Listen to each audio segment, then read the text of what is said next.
Some of you in here might not have what you call a miraculous story. And so maybe that's led you to be afraid. I've heard it a lot, especially people that grow up in church. It's like, I came to faith when I was 6. Like, I didn't have a crazy story like yours. I'm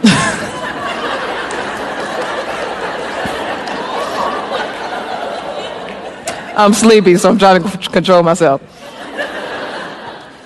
But that's the devil. Because it don't matter how you came to faith, you came to faith. And every single person in this room, don't matter how you were raised or your particular economic, political, social, whatever context, everybody in this room was a Lazarus. So it don't matter how you came to faith, you were raised from the dead, and that in and of itself is crazy. So don't underestimate how God can use the power of a 5-year-old testimony. Because some of us who have children need to believe and recognize that God is saving even the little ones too. Secondly, if you're afraid of how people might think about you if you tell your story, really, you got to just not care about that. Honestly. Because nobody's opinion is authoritative except God. So, if they reject you, it's cool. The gospel says that you're accepted. If they shame you, it's cool. God put that on himself on the cross. You free. If they treat you like you are what you used to be, it's cool. The gospel says you're a new creation. The scriptures and what God has done for you allows you to discern the lies of Satan inside of your fear and to walk free from it.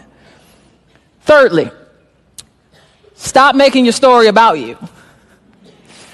Remember the lady at the well who had, Jesus had, I'm paraphrasing this in hood language. Remember the lady that was getting some water by herself and God was tired and he said, give me some drink because I'm thirsty. And how he told her about her life. And so she went back to the Samaritans and told them about Jesus. And she said, he told me all that I ever did. Crazy thing is that it said that the Samaritans went back to Jesus to hear from him after hearing what she said about him. In her telling her story was her telling them about him. I think she probably said more about Jesus than she said about herself. And in her exalting him through her story is the reason that many believed. You have that same ability and that same privilege to be able to preach through your life. God is sovereign, right? We agree. God wants glory, right? We agree. If that is the case, don't you think that he had his hands on your story for the sole purpose of his glory? Your story don't belong to you.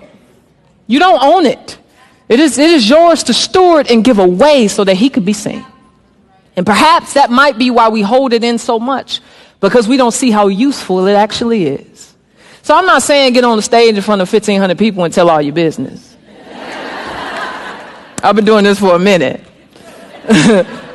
But there are ways that God can use your day-to-day interactions to encourage, to lift up, to build up, to warn, to challenge in your relationships, in your friendships, on your social media. There are ways that God wants to use the things that he has taken you through or taking you through to encourage the people that he's placed around you. So don't be so self-centered or so nearsighted that you think God just wants to use the things you do and not the things you did. That sounded so good. I ain't never said that before.